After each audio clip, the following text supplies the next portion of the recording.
If you're wondering how to get HACCP certified in Canada and want a clear, simple explanation, you're in the right place. I'll walk you through exactly what you need, what steps are involved, and what to expect during the audit process.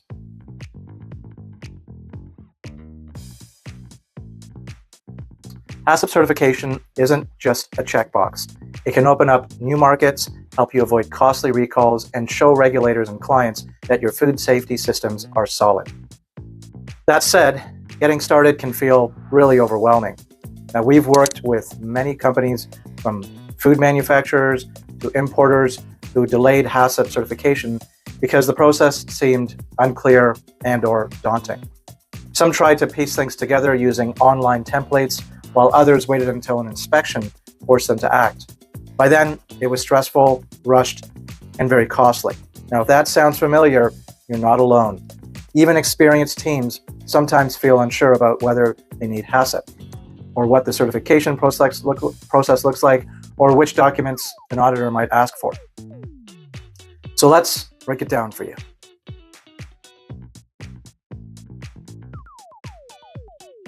Let's start with the basics.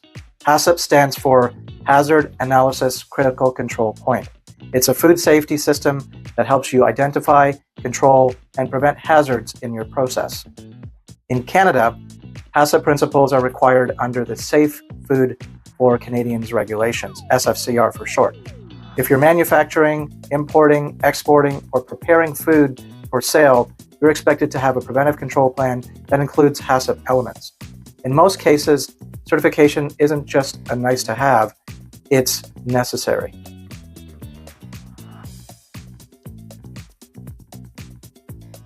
Now let's go over the most important part of the certification process, building your HACCP plan. This plan is based on 7 core principles that guide how you identify and manage food safety risks in your operation. Let's go through them one by one. First, hazard analysis. Look at every step of your process and identify potential hazards. These could be biological, chemical, or physical. For example, in a bread baking facility, that could be microbial contamination in raw materials. Or let's say in beverage production, it might involve chemical residues from improper sanitation. Second, identify your critical control points, CCP. These are the specific steps where you can prevent or eliminate a hazard. For instance, pasteurization in juice manufacturing, or using a metal detector before final packaging in a powder blending facility. Third, establish critical limits. These are the minimum or maximum values that your control points need to meet. It could be a temperature, a pH level, or a time frame.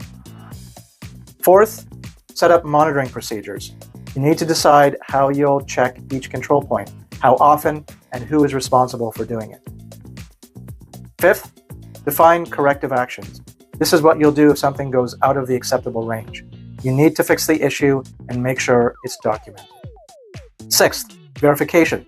This means checking that your system is actually working. You might do internal audits, review your logs, or test your procedures.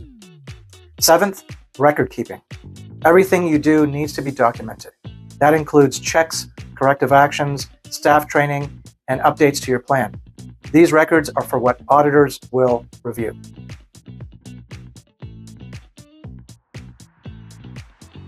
Next, once your plan is ready, your team needs to be trained. Everyone involved in production or quality control should understand their role and responsibilities within the system. Without this step, even the best written plan will fail in practice.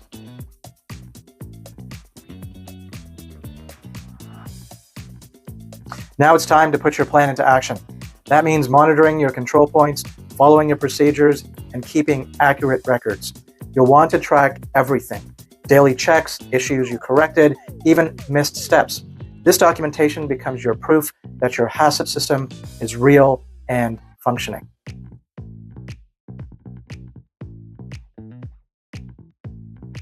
Once your plan has been running for a while and you've collected some solid documentation, you're ready to schedule your audit. You'll need to contact a third-party certifier who will come on site, review your plan, and inspect your facility. If everything meets the standard, you'll receive your HACCP certificate. Most certifications are valid for 1 year and will require annual renewal.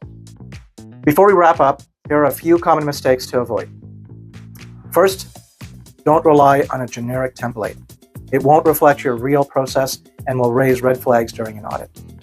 Second, don't skip internal audits or checks. Regular reviews help catch issues early. Third, make sure you update your plan when anything changes.